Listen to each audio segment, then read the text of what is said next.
Bienvenue dans cette nouvelle édition du QG Week-end. Voici les titres de l'actualité. Au Sénégal, il ne fait pas l'unanimité. Il s'agit du nouveau ministre de l'Enseignement supérieur et de la Recherche, Cheikh Oumar Anne. On lui reproche notamment sa gestion du Centre des œuvres universitaires de Dakar. Sommet des chefs d'État et de gouvernement de la communauté des États sahélo-sahariens. Il s'est déroulé ce 13 avril au Tchad, un sommet placé sous le signe de la redynamisation des activités de cette organisation d'intégration économique. Et puis en fin d'édition, nous partirons à la découverte d'un groupe ivoirien du nom de Connexion, un groupe qui fait du live sa spécialité. Le groupe ivoirien, connu pour ses sonorités zouglou et coupé-décalé, vient de sortir l'album Au débit. Mais tout d'abord, possible modification du règlement intérieur de la CENI en Mauritanie. Le gouvernement mauritanien compte entamer un dialogue avec l'opposition en ce sens. Objectif, permettre l'entrée des représentants des candidats de l'opposition. Pour rappel, depuis le 7 février, l'opposition mauritanienne demande au ministère de l'Intérieur d'effectuer une recomposition de la Commission nationale électorale. Jusqu'ici, 10 des 11 membres du comité directeur de la CENI sont issus de la majorité. Le prochain scrutin présidentiel est prévu au mois de juin 2019. Une nomination contestée au Sénégal. Depuis sa nomination au poste de ministre de l'Enseignement supérieur et de la Recherche, Cheikh Oumar Anne fait face à des critiques. On lui reproche sa gestion du Centre des œuvres universitaires de Dakar, notamment. Hélène Jindiaï. L'entrée au gouvernement du désormais ex-directeur du Centre des œuvres universitaires de Dakar, Cheikh Oumar Anne, au département de l'enseignement supérieur, de la recherche et de l'innovation est décriée par les syndicalistes et certains étudiants. Le nouveau ministre a été épinglé par plusieurs rapports des corps de contrôle de l'État, notamment l'Office national de lutte contre la fraude et la corruption et de l'autorité de régulation des marchés publics pour mauvaise gestion du Centre des œuvres universitaires de Dakar. Vraiment, quand je suis que Cheikh Oumar Anne est devenu le nouveau ministre de l'Enseignement supérieur. Vraiment, j'ai appris cette information avec un cœur meurtri. Et quand un responsable public est épinglé pour mauvaise gestion par un corps de contrôle, le minimum, c'est qu'on ne promeut pas ce responsable-là. Ça, c'est le commentaire et l'appréciation que l'on fait. Le minimum, c'est qu'on attend qu'au moins une enquête indépendante blanchisse ce responsable-là des fautes présumées de mauvaise gestion qui sont portées à son encontre. À l'UCAD, ce n'est pas tous les étudiants qui contestent le nouveau ministre Cheikh Oumar Anne. Selon certains, le professeur Cheikh Oumar Anne est apte à diriger le département que lui a confié le président de la République, Macky Sall. Nous sommes convaincus que le choix du président a été très bien réfléchi. Donc Cheikh Oumar Anne peut gérer plus qu'un ministère, surtout un ministère de l'enseignement supérieur. Le nouveau ministre de l'Enseignement supérieur doit désormais faire face aux différentes revendications, que ce soit l'achèvement de toutes les infrastructures universitaires, le financement adéquat de la recherche, le recrutement d'au moins 500 enseignants-chercheurs par an et l'augmentation des budgets des universités. En Tunisie, à 6 mois des prochaines élections, le parti au pouvoir se montre divisé. Le parti Nida Tounes a élu ce samedi 13 avril 2 chefs de file lors de 2 congrès distincts. Un premier congrès a élu le parlementaire Sofian Toubel à la tête du comité central et un second congrès a nommé le fils du chef de l'État, Hafed Kaïd Essebsi. Si les élections législatives et présidentielles auront lieu les 6 octobre et 17 novembre prochains, aucun candidat ne s'est pour l'instant déclaré pour l'élection présidentielle. De son côté, le président Béji Kaïd Essebsi a annoncé en ce mois d'avril qu'il ne souhaitait pas briguer un second mandat.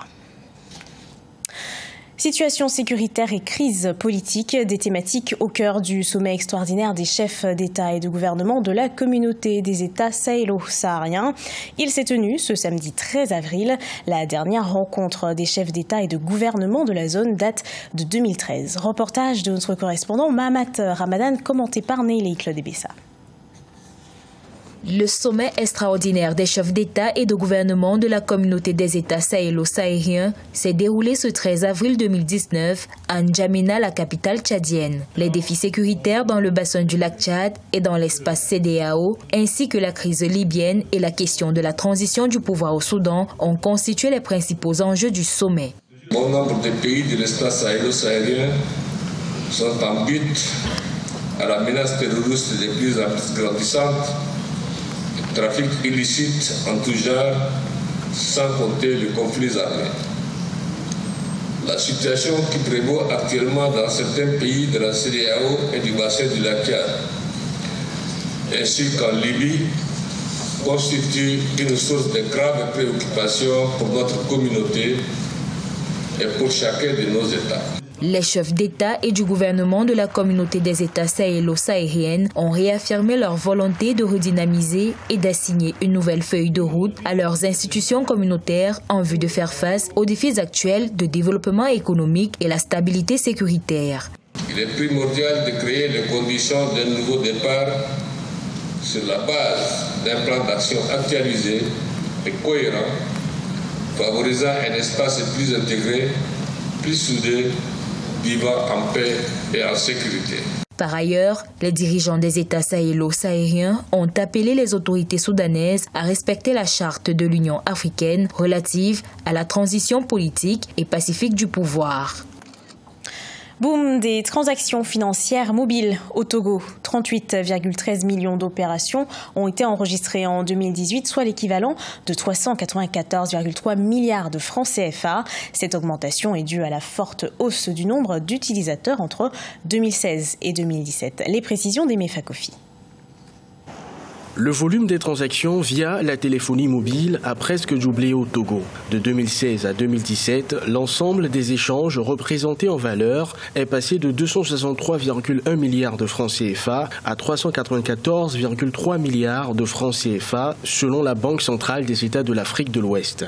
Désormais, la finance digitale, qui est l'ensemble des services financiers développés à partir des moyens de transactions électroniques, notamment le téléphone mobile, n'est plus l'apanage des banques. Nous avons l'entrée de nouveaux acteurs comme les SFD, les services financiers décentralisés.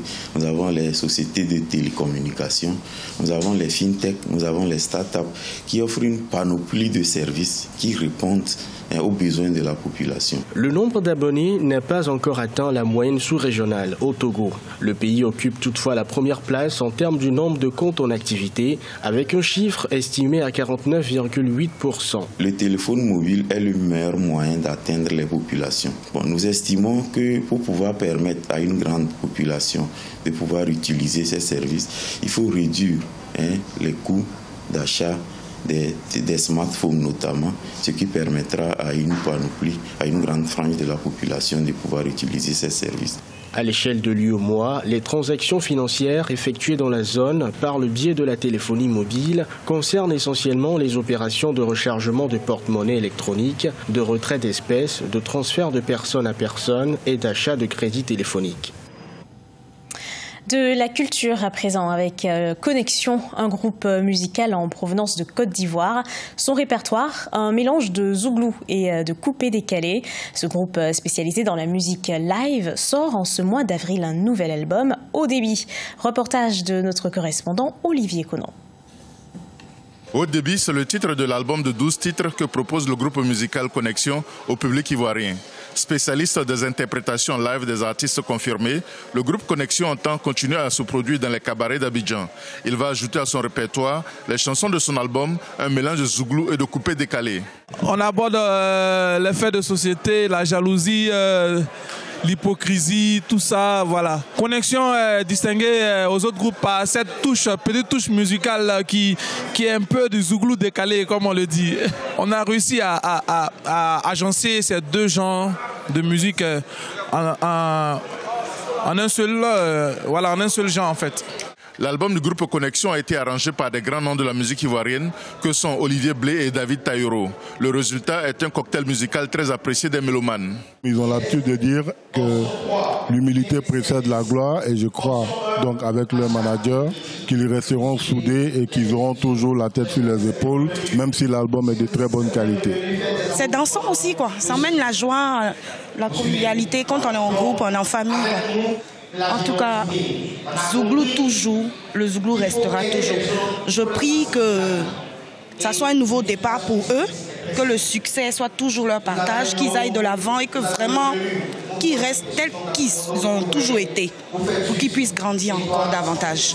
La mise sur le marché de leur premier album ne change pas la mission du groupe Connexion, qui est de proposer avant tout de la bonne musique live aux mélomanes ivoiriens et africains. Ce journal a été préparé par l'ensemble de la rédaction. Merci à vous de l'avoir suivi. Dans un instant, une nouvelle édition de l'actualité sur Africa 24.